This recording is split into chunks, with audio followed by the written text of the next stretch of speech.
Qeveria Maqedonisë së Veriut ka shpallur 7 ditëzie pas tragjedisë në diskotekën Puls në Koçan, ku 59 persona humbën jetën dhe mbi 150 u lënduan.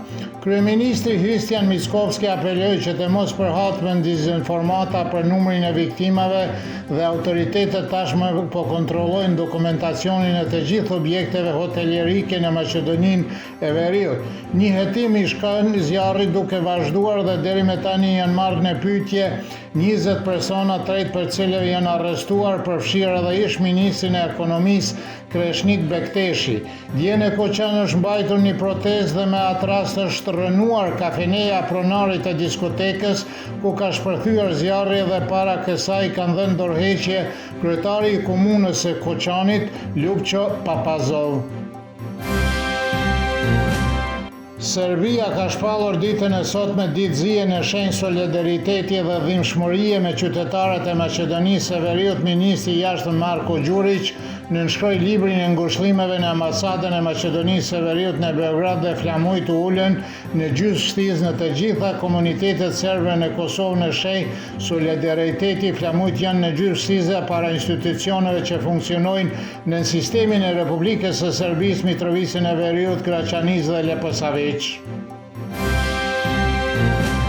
Ministrat e mbrojtjes të Shqipërisë, Kosovës dhe Kroacisë kanë nënshkruar një marrëveshje 3 palëshe të mbrojtjes. Marrëveshja mbulon 4 fusha: bashkëpunimin e ngritjen e kapaciteteve mbrojtëse dhe industrinë e mbrojtjes, rritja e ndërveprimit përmes edukimit dhe trajnimit, luftimi i kërcënimeve hibride dhe forcimi i qëndrueshmërisë strategjike dhe ofrimin e mbështetjes së plotë për integrimin e mbrojtjes euro-atlantike dhe rajonale. Ministri i mbrojtjes së Kosovës, Eyüp Maqedonci, tha se qëllimi i bashkëpunimit nuk është që të rrezikohet askush, por të dërgohet një mesazh për ata që synojnë të rrezikojnë rajonin.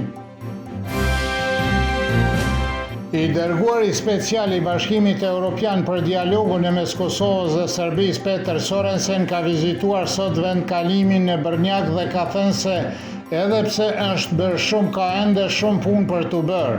Ndërsa është bërë shumë, ne duhet të përfundojmë atë që mbetet pavonesë. Kjo ka të bëjë me lejimin e njerëzve dhe mallrave të lëvizjes lirshëm, sigur themeli i integrimit në Bashkimin Evropian, shkroi Sorensen duke falendëruar KFOR-in për mbështetjen e tij logjistike. Mesazhet e Peter Sorensenit u ka përcjellë autoritetëve në Prishtinë sipas vlerësimit të antarit të kryesisë së listës serbe Nemanja Bishevac ishin plotësisht të pritshme. Sorensen, sipas Bishevacit, ndoshta ka përkraje më të fortë se Miroslav Lajçak, por thot gjithashtu se autoritetet në Prishtinë kanë treguar se nuk janë as pak të disponuar për dialog.